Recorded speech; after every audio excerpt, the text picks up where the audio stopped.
Hello, I'm Doug McCarran, producer, director, writer of indie films here in San Diego, and I'm doing an interview with Mark Benjamin.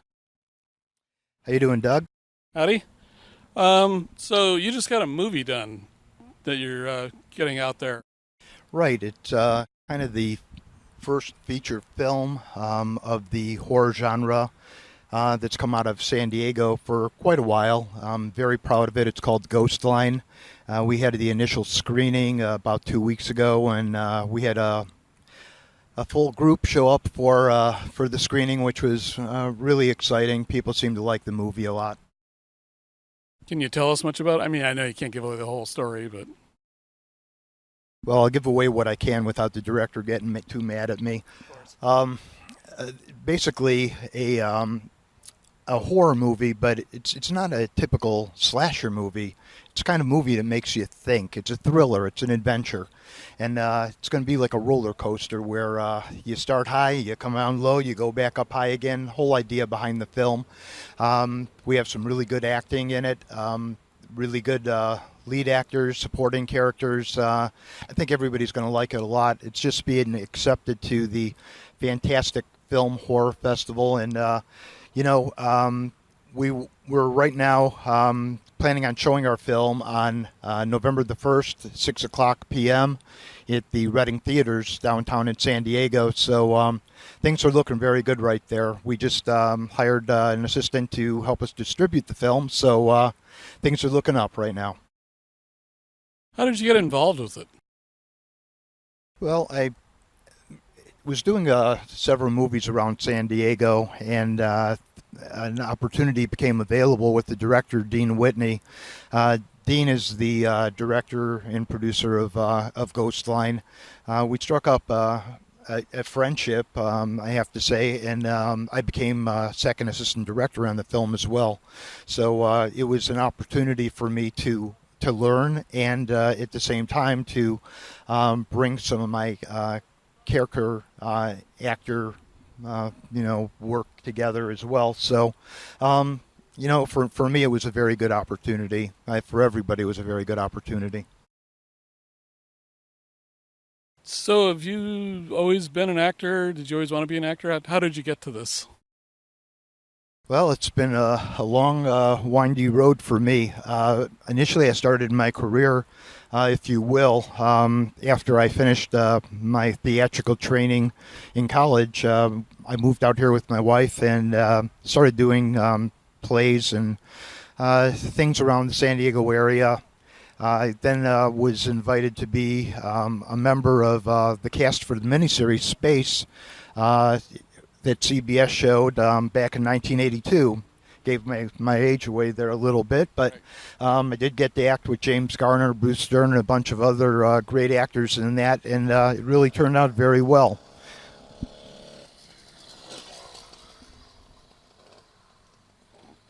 So it was a very good opportunity for me, but then I found out I couldn't live on an actor's salary. So I went to work behind the desk for 30 years and eventually became vice president at a Fortune 500 company, and I found out that I had developed bladder cancer. And I went into treatment for 2 years, went into remission luckily after that, and walked into my boss's office the next day and said I quit. He said, "Why?" I said, "I'm a full-time actor now." So he started laughing at me and he said, "You're going to give up your job?" And I said, "You only get one chance in life, man." I took that chance, and now I've done a couple of feature films, and things are starting to work out really well for me. Did you just meet Dean, or did you meet it through a group, or? Actually, Dean and I went to a function together, and his wife, Judy, had introduced herself to me, and I said my name to her, and she goes, "You're who?" And I said, "I'm Mark Benjamin," and she said, "Come here." So before I knew it, she was pulling my arm over, and I was in front of Dean, and Dean shook my hand, and we started talking together, and he said he'd like to work with me. I said I'd like to work with him, and great friendship grew from there. Now you have another project coming out, a TV project? Yes, I was just selected to be in a pilot. I'm actually going to be the lead in it. It's called The King of Hollywood. My character, Ken Goldstein, is a retired network executive. he's being bugged by the people that he helped get to the top to come back into the business. So I don't want to give too much of it away, but the pilot will be out by October, and we will hope that it gets picked up. And if it does, big things are going to happen. Yeah, it's a big struggle getting a lot of things made. It usually takes a year or two to get a project done. I know that the movie I made took that long. Well, the fact that you got the movie done is the most important thing in the world. I find that a lot of people have very good goals, but what ends up happening is you start a lot of things, very few of them get finished.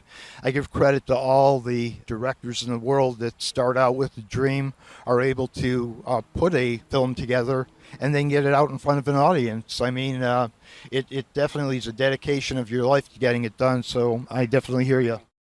So what do you think of the state of movie, TV, video production here in San Diego, the community, how it's going? Because I know there's a lot of effort being put in to try and get it developed. Yeah, there is. I think things are going to get better. They are getting better every day. As you know, the Film Commission went out of commission a couple years ago now. We have some political backing now to try and help us. I recently went to a meeting of the San Diego filmmakers, and we had Councilman Dave Roberts there, and it looks like he's behind an effort to try and get us going here. I think having that kind of backing is something that's going to be very beneficial to us. As far as things today are going, they're dribs and drabs, and I can tell you in my own personal case, you have to turn over 100 stones before you find a little jewel. It's a lot of hard work for actors, every bit as hard for directors and other crew individuals. So I think working together we can make this happen. Yeah, it's always described as we're like the baby brother of LA, but I am starting to notice there's like a mixture of San Diego, LA people working on projects. It's not just LA people coming down here and do things. There's actually people down here starting to get involved with it. So I think that's pretty hopeful. You have a poster for the movie here, right? This is our poster for Ghostline. It really was something from the heart by a lot of individuals that helped to put this together, right on down from the director all the way through the crew and the PAs. So, with that effort that went into it, I think we got a very, very good product, and I look to have it distributed, hopefully to theaters, and definitely to other avenues where you'll be able to buy it.